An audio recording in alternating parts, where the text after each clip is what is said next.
What's up, and welcome to the Non-Fungible Creator Show. This is your host, Non-Fungible TC, Non-Fungible Today, and Non-Fungible Tomorrow. And today we are so happy to have Punk 9059, who is also known as NFT Stats. He's an NFT data scientist and shares NFT statistics on his Twitter on a daily basis. So thank you for being here, NFT Stats. How are you? Hey, I'm doing well. Thanks for having me. Yeah, thank you for coming. And before we begin, can you share us more about your background before NFTs and Web3? Sure. So I spent half my career kind of in as a financial analyst, working for an investment bank, doing investment research, just trying to come up with different investment ideas for the clients that we had. And then the second part of my career, I worked for a big kind of Web2 player. I was a pretty early employee there, and did a lot of operations and spent a lot of time in like our SQL database, learning just all the data about the business. And so I've kind of always loved being in data. That's just kind of been a passion of mine. So I've actually never had a job where I was like truly a data scientist, but analytics and coming up with stories that go around the numbers has kind of been just something I've always done. Yeah, I think that's a very interesting background to have and kind of explains what you're doing right now. So how do you get into NFTs and crypto after working in a Web2 company? So I was into crypto. I've been into crypto for a little while, like kind of as on the periphery, buying Bitcoin here and there. I did buy some Bitcoin at the beginning of the pandemic.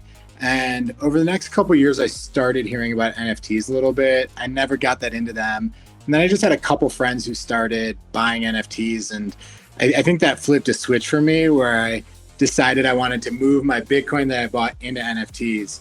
And I did that about last summer. And for me, the first thing I ever wanted to buy, I was always just really into punks. I was like, I have to get a punk. That's like the one NFT I really want to have. And when I was looking online to learn more about punks, I couldn't find a history of floor prices anywhere, just to see how the set has traded. And if you look at the way most analytics platforms or even OpenSea, kind of the data they give you, they show you the average sale price and the total volume, which are kind of irrelevant statistics. Average sale price basically is totally skewed by grail purchases and which punks get bought. And, and total volume, like if prices are going down and volumes are high, that tells a very different story than if they're going up. So what I did was I started just tracking it all myself.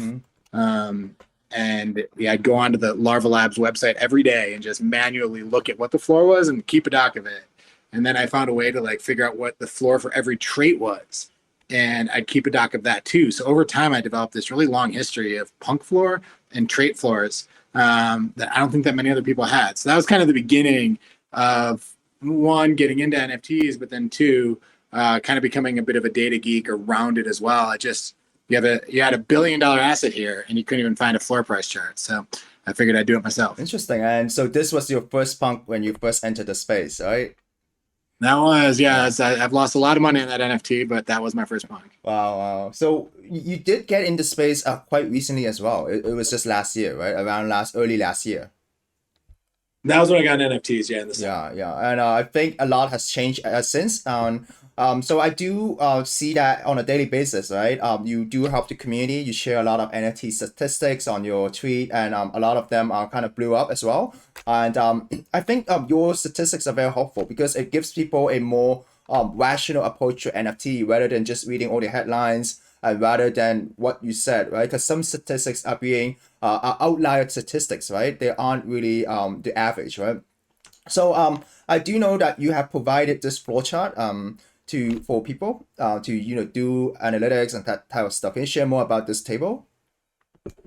Yeah, so I tweet a lot about kind of trends that are going on, and I'll tweet like about momentum or how floor prices are moving kind of between blue chips and smaller NFTs and stuff.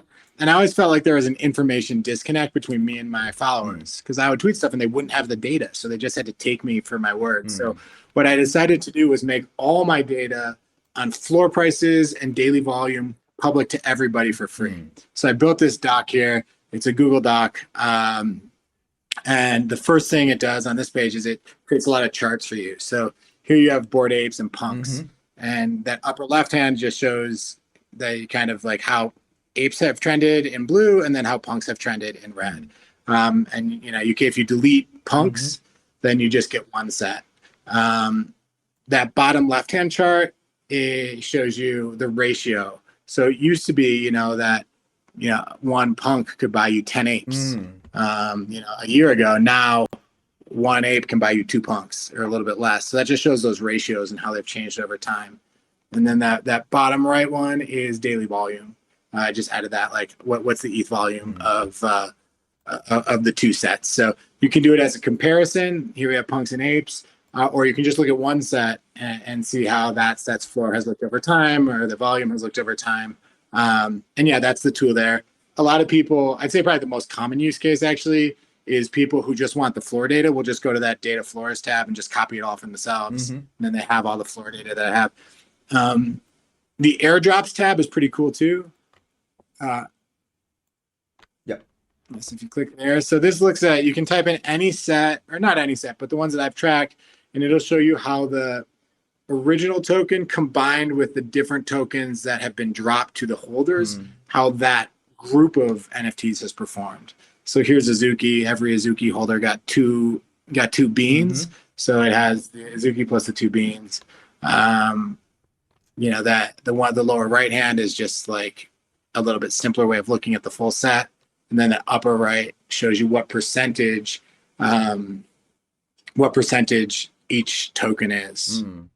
So like, let's say you go to collection 1, if you type in Bored Ape Yacht Club there, if you like in that cell there,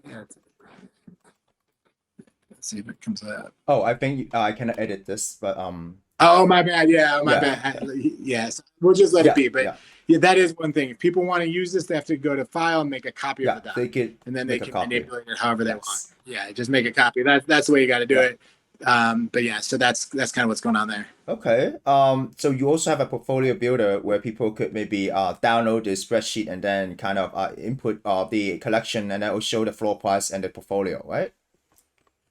Yeah, so that's pretty cool. Like, so that will say, like, let's say you own 2 gutter pigeons and you own 1 dollar Darcel and 2 quirkies. You can put all that into that input there. Just, you got to delete what I have and put it in for yourself.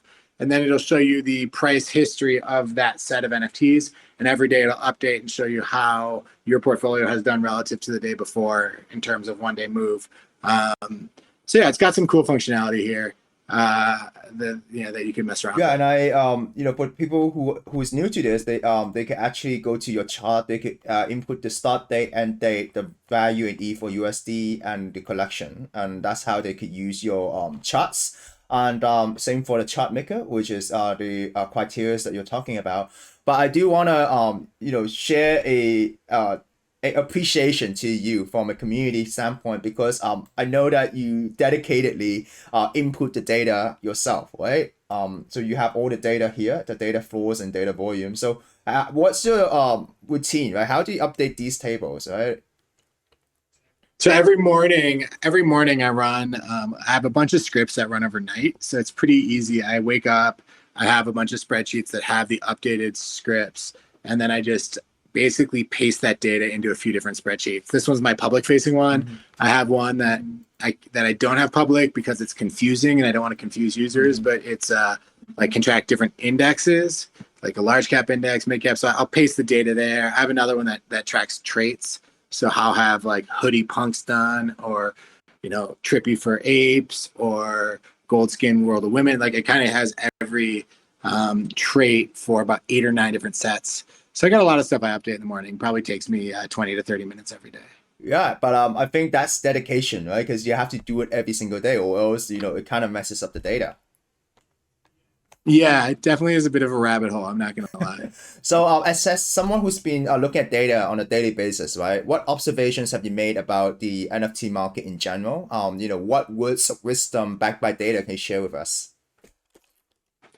Sure, there's a lot. Like I'm always trying to come up with new insights about what makes this market unique. A couple of the things that I think that have jumped out to me. One is that this is a deeply momentum-driven market. Like, this is not the type of market where you want to buy into weakness and try to be a hero by finding like the lowest tick. Like this is a market where, you know, one stat that I find interesting is punks.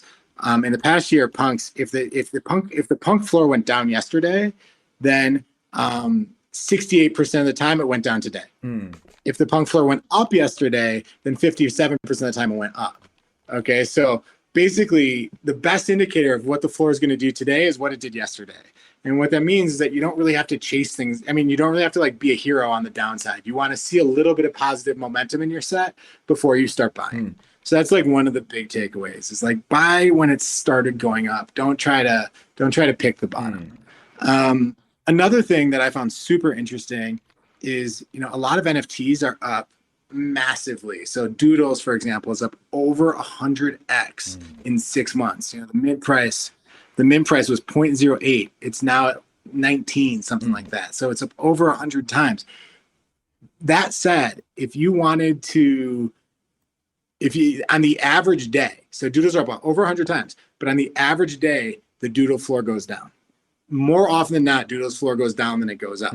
And to me, that's crazy. And the reason that is because when things go up, they go up like 15%, 20% on average. And when they go down, they just kind of trend down slowly lower. So this is a market where like kind of in the status quo day, like things are trending lower.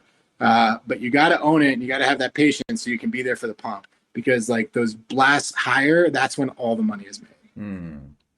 I think that's a very interesting observation, because it's kind of different from cryptocurrency where people always say buy the dip, right? But this one is buy the volume, buy the momentum. Would you agree with this statement? I definitely think you want to buy like with stuff you like and stuff you have that long-term belief in. You don't want to buy it when it's going down. You want to buy like as things are trending higher. And you're right. You know, this is the opposite of Bitcoin and Ethereum. It is true with like Dogecoin and some of the more kind of retail, a bit more speculative stuff that's really momentum based. Like they see similar trends. So, but Bitcoin, Ethereum stocks like have had either neutral momentum, like doesn't matter if it goes up or down, like you're equally likely to make or lose money the next day. Or in the case of Bitcoin and Ethereum, yeah, like buying the dip has actually worked pretty well, at least over the past year. So yeah, I just want to ask you as well, because right now the market is, you know, very bearish, right? Everyone is swimming red. So what would your advice be to people who's watching this right now? Like not financial advice though, not financial advice. I mean, I hate to say this because I own a lot of NFTs, but I think you wait. I think you want to wait, see the floor start to level out, see other people start to FOMO into stuff before you really start piling in. I don't think you want to, you know, if the floor is going down every day, like I think you just want to wait until you start to see a little bit of a bounce back before you really start throwing your money into it in a real way. And it's good to, like, in the meantime, figure out what you want to buy when that happens. You know what your plays are. What are the teams you believe in? What are the projects you think have kind of whatever it takes to go up over the short or intermediate term, and be ready. But I don't think you want to I don't think you want to catch the first 10% of the rally. I think you want to get that 10%, and that's when you want to start buying it. I know you are a collector of many blue chip projects like Bored Apes, CryptoPunk, Azuki, and so what is your thoughts on the community for these respective blue chip projects? Look, I think it's hard to say. I obviously Azuki today showed us that things. Azuki today, and I tweeted about this, had the single biggest down day of any top tier NFT in the past year. You've never had an NFT that went down 40% plus. And when I say blue chip, like what I mean is an NFT that had at one point had a floor above 10 ETH. None of them, even stuff like World of Women that's down pretty bad, Cool Cats, they're down pretty bad. They've never had days that were as bad as today was for Azuki. So clearly there's a lot of risk. Look, I think clones are interesting right now. That team has always been really good at giving people things to look forward to, kind of making their drops have another piece of the puzzle that's coming later, and it kind of just drags the community along for a long time. They have a in real life event coming up, so I do like clones. I bought one a week ago. Have lost money on that, but I'd say within the blue chips, that's a set that I like right now. Doodles, obviously, I really like how the Doodles team plays a little bit less like the short term pump game, and seems to really just kind of march to their own drummer and be in the business of long term brand building. I think it's it's a bit more of a slow and steady process than dropping ape coin on people and the SEC goes up 50 ETH like in a crazy way, which is also awesome. But I do appreciate Doodle's kind of slow and steady approach to things. And with apes, apes have been amazing, but right now there's a real lot of uncertainty about what's coming next for them. Like, how is the game going to fit in? How is Yuga going to really focus on ape holders, if at all? Like, there are a lot of things we don't know. So I'd say that the uncertainty level there is a little bit of an overhang. Yeah. So more on a personal side, I know that you're walking the punk profile pic right now, and you call yourself you really like profile pics with pink hair, right? So I was just wondering why the sudden fascination for pink hair, and why do you choose this punk as your identity? Sure. So like probably a few people out there, my wife is not that into NFTs. But we were looking over punks one day and I was like, if you were to like have a punk, what do you think makes sense? And she liked a pink hair one. So I actually bought one maybe in November. And then 2 months later, like punks crashed. It was a terrible buy, but I listed it about 30 ETH above where I bought it for. And one day someone just bought it. So I had like an outlier sale. I lost that punk. It had been my identity. I kind of missed it. So I like set up this pink hair vault and started buying other stuff that had pink hair because I did like that punk. And then this punk kind of had a bit of a distressed buyer, a distressed seller. So I just figured I'd buy this one day because if you're gonna go pink hair, I think the punk is like the queen of that ecosystem. So I figured I should have that too. Although to be honest, I think I've lost money on this guy too. So not sure it's the best buy, but I do enjoy rocking the pink hair punk. But I think that's the beauty of NFTs, right? It isn't about profit all the time. It's whether you like it or not. Because some people, they don't just buy from the floor. They just buy which NFT that resonates with them if they can afford it. For sure. And I think that's something that people have a really hard time, like people who are not in NFTs have a really hard time understanding is like, how does a NFT owner feel any connection with this thing? If anybody can if anybody can copy paste it, if anyone or right click save it, like how is it that an owner actually feels connection to something? Like, and that's something that I didn't understand until I became a bit of a degen myself. But I agree with you. I think like there is this weird connection people have, and I generally warn people like, don't let that connection be too strong because you don't want to make decisions that are going to lose you money over time unless you do.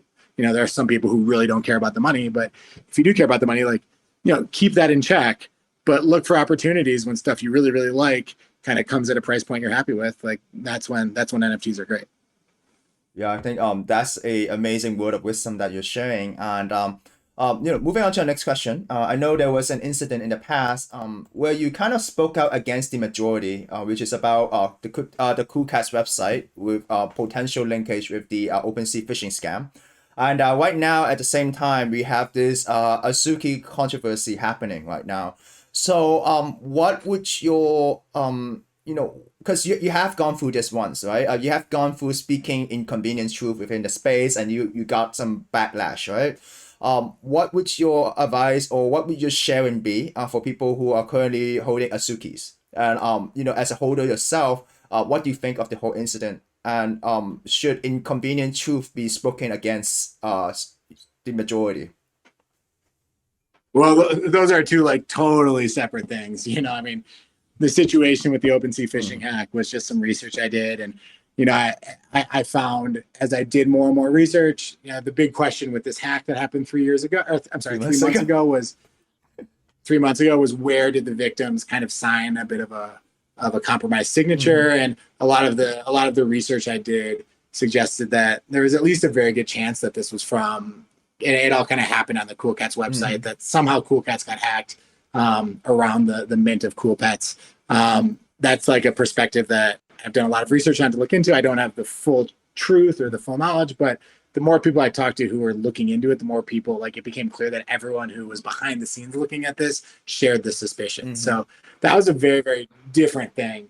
It still is something that I think is out there and unknown. I mean, my view on everything with my Twitter is say what I think is true and try to back it up with, I'm all about data. So like have the data to back it up and put your views out there and be honest. If I ever see myself feeling compromised by my bag or by pride or ego or anything. Like that's the stuff you got to keep in check, at least for me, because my account really is about trying to be honest, open, and bring some insight into the space and what's happening. And so that's kind of always my perspective. On the Azuki situation, I don't really know. I think I'm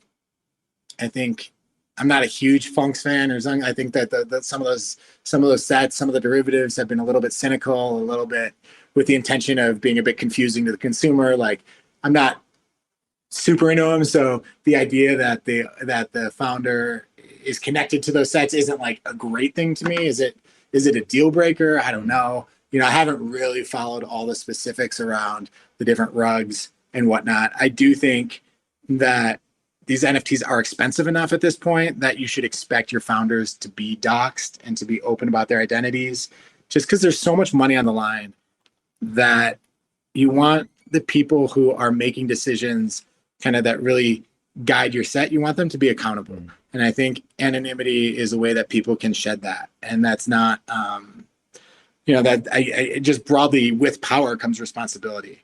And I think there's a lot of power that the people who are running these sets have. And I think we just as collectors, everyone can make their own decisions. I personally kind of think that being doxxed, having an open identity is part of that responsibility that comes with that power. So that's something I'm going to start doing more with my collecting, is just making sure that that's the case with the collections I've had.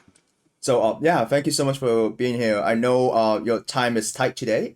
So before we end the stream, is there anything you would like to share, or anything that you want to share from a data point of view to our audience before we end this? Sure. I mean, look, I appreciate everybody who's followed my account. My account's gone from 8,000 to 26,000 followers in 3 weeks. Wow. So there's really been this huge uptick in interest, and that's been a real big honor. I think I stick to my principles through this. Like I never ever take money from anybody. I never try to shill anything to my followers. I never if I ever have any kind of bias or interest, I try to disclose that. So that's what I try to do. If people DM me, I respond to the DMs most of the time. If especially if you suggest kind of interest in what I tweet about, then I'll definitely respond. I will definitely not respond if you email me asking me to promote your project. That's just not what I do. There are other people who do that. That's not me. But anybody who wants to chat about this space or kind of get thoughts and share thoughts, I'm always open to that. So yeah, hit me up. Yeah, sorry, I just remember I do have a question to ask you before we end, and that is, right now when you started doing this, right, there weren't a lot of analytics tools for NFTs, but right now you have more and more different type of tools. You have a lot of NFTs that are actually based on utility. So moving forward, are you still gonna build this, or is there gonna be some sort of modification to compete with these tools, or you're just gonna do you? Yeah, I mean, honestly, I'm not competing with anybody. The reason I make these tools available is because I felt bad presenting a lot of charts to people and not giving people the data. I felt like there was a little power imbalance there. So I want everyone to have the data. If they want to keep my analytics in check, they can go look and they can tell me if I'm wrong. So that was why I did this. It's also just a nice tool to present to the community. But there are great sites out there. Like wagme.io has really good floor chart tools now. Nansen, I'm a customer of Nansen. I've talked to those guys a fair amount. Like they have really great tools that I love to use myself. And there's so much unknown about NFTs. There's so much analytics. Like no matter what tools you have, for me, what I think has made my analytics interesting to people is that I have the tools, but I also am in a bunch of alpha groups, and I own a bunch of NFTs, and I pay attention to the narratives, and I've worked in equities, and I've seen how asset classes work. So my mind just kind of gravitates towards cool stories, and then I back it up with the data, and I think you're going to see more and more of that in the space. But that's I think something that's actually really unique in this space right now, and that's the feedback I'm getting from people who follow me and who want more and more of this stuff. So, yeah. Yeah, so thank you so much for being here, NFT Stat. For those of you who are watching this, feel free to check out his spreadsheet on Google, or follow him on Twitter. He has some really great insight every day, and I have great respect for you because you're doing this on a daily basis. You're maintaining this chart on a daily basis. So thank you so much for being here. Cool. Yeah, and for anyone who wants this tool, to be honest, this tool actually doesn't get used that much. You can see 5 people are using it now, but just go to the link in my bio, and it's always available. And I update it every morning, like at 9 o'clock Eastern time, so USA. Yep, So. and all the links are in the description below, so feel free to check that out. So thank you so much, NFT Stat, and see you again. Bye bye. All right, thanks, bud.